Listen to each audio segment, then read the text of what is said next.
জামাতকে ঠেকাতে গিয়ে এবার ভাঙনের পথে এনসিপি। এ নিয়ে দলটির ভেতরে অভ্যন্তরীণ বিরোধও দেখা দিয়েছে। এনসিপির আহ্বায়ক নাহিদ ইসলামের জামাত বিরোধী বক্তব্য ফেসবুকে পোস্ট দেওয়ার পর দলটির আরও একাধিক নেতাও জামাতের বিরুদ্ধে নিজেদের অবস্থান তুলে ধরেন। তবে এনসিপির এমন অবস্থানকে ভালোভাবে দেখছে না দলটির শীর্ষ পদে থাকা একাধিক নেতা। এ নিয়ে দলটির মধ্যে অভ্যন্তরীণ দ্বন্দ্বও দেখা দিয়েছে।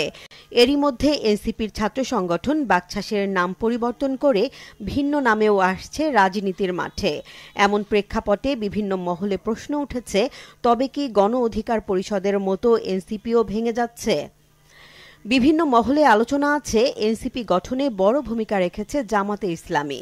ছাত্র শিবিরের সাবেক অনেক নেতাও এনসিপির কেন্দ্রীয় কমিটির গুরুত্বপূর্ণ পদে রয়েছেন। সামাজিক যোগাযোগ মাধ্যমেও নেটিজেনরা বলছেন, এনসিপির বিভিন্ন মিছিল, বিক্ষোভ বা সভা সমাবেশে জনশক্তি যোগান দিচ্ছে জামাত শিবির। দলটির মধ্যে 1/3 রয়েছে সাবেক শিবির। তারা যদি এনসিপি থেকে সরে আসে তবে দলটিকে খুঁজেও পাওয়া যাবে না।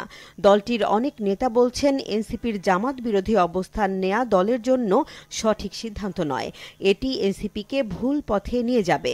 অন্যদিকে বিএনপির সাথে জোটে যাওয়া নিয়েও দ্বিমত করে অনেক নেতা। তারা বলছেন, বিএনপির সাথে জোটে যাওয়া সাময়িক লাভ হলেও দীর্ঘমেয়াদে এটি দলের জন্য লাভজনক নয়।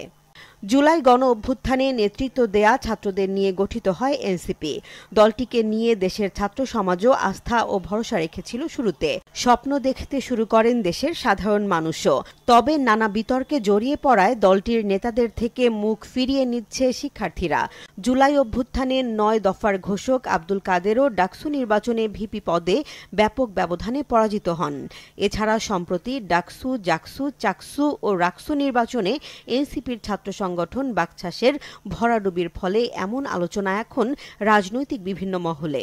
বিশ্ববিদ্যালয়গুলোর ছাত্র সংসদ নির্বাচনে শুধু বাকছাস নয়, ছাত্র দলেরও ভরাডুবি হয়। এমন প্রেক্ষাপটে বিএনপির সাথেও জোটে না যাওয়ার কথা তুলছে এনসিপির কেন্দ্রীয় কমিটির শীর্ষ কয়েকজন নেতা। এ নিয়ে দলটির মধ্যে দ্বন্দ্বও তৈরি হয়। এনসিপির বিএনপির সাথে জোটে যাওয়া উচিত নাকি জামাতের সাথে? প্রিয় দর্শক, আপনার মতামত জানাতে পারেন কমেন্টে।